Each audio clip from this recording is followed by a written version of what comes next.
Hey folks, welcome to Transplant Helper today. My name is Jim Burl. I want to pause for just a moment to answer a question that I get all the time, whether it be face to face, via these videos, or I see it every day almost coming up on a Facebook transplant group. And that is basically, how long will I have to wait for transplant? Now, I totally understand why we ask that question. More times than not, that question is being asked by someone who's just been listed for transplant, and if they're like any of us, they're basically concerned. They're worried about even maybe how long they might have to wait and if they're going to be able to survive the wait time. So it's a question worthy of answering. However, I'm always cautious about how I answer the question. That is, in general, when I answer that question, I like to be somewhat generic, but at the same time be as accurate as I can be. Now, here's what I mean by that. Oftentimes, I'll answer the question personally by coming back with basically the national statistical answers to that. And that is really just for explanation. And for example, let's suppose for a moment that you're listed for a heart transplant as a status 2. Now, obviously, that's not the top of the list. That's just down from that. But suppose you're listed as a status 2 for heart transplant. Assuming that everything else is in line, like your antibodies, like your blood type, tissue typing, and all that is prepared and in pretty good order, your average wait time as a status 2 is going to be somewhere in the neighborhood of 18 to 24 months. Now, it could be much shorter, it could be much longer. Again, every single one of us are so different. However, that's the national average, 18 to 24 months for a status 2. Now, keep in mind, most status 2s are not actually transplanted as status 2s. Eventually, as they get sicker, they go up the list. So they would go from status 2 to a 1B to a 1A, that sort of thing.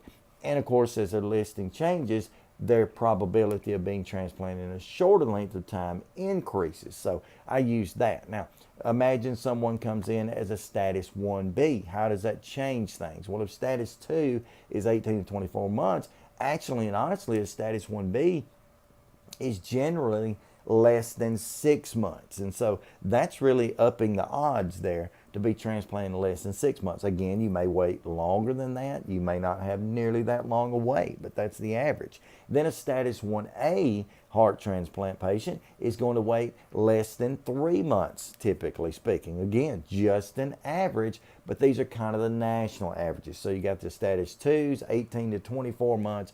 You got the status 1Bs at 6 months and the status 1As at only 3 months. So obviously, the sicker you get, the higher up the list you can go potentially, and the more quickly you can be transplanted. But what we need to continue to factor into that is that every single one of us are different and our cases are different.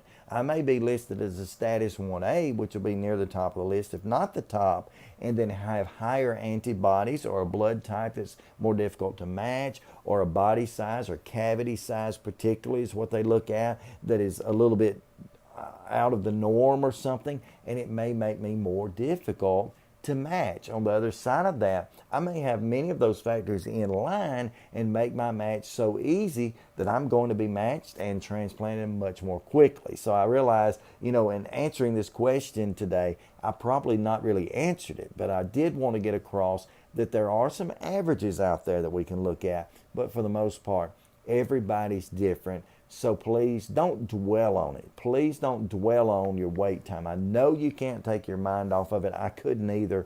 But at the same time, don't dwell on it. And then let me add to that one more thing that I want to encourage all of us to do, and that is, don't ever compare yourself with someone else as being better or worse off because of a wait time. I've known patients who've had wait times of only a couple of weeks who, would probably brag on that point. But that changes nothing about their post-transplant recovery and survival rates. At the same time, please don't look at anyone or suggest to anyone that a longer wait time is occurring because there's really some problem. That may not be. More factors come in, like the area of the country you're in, the population that you're up against, or if you will, the potential pool of organs is coming from.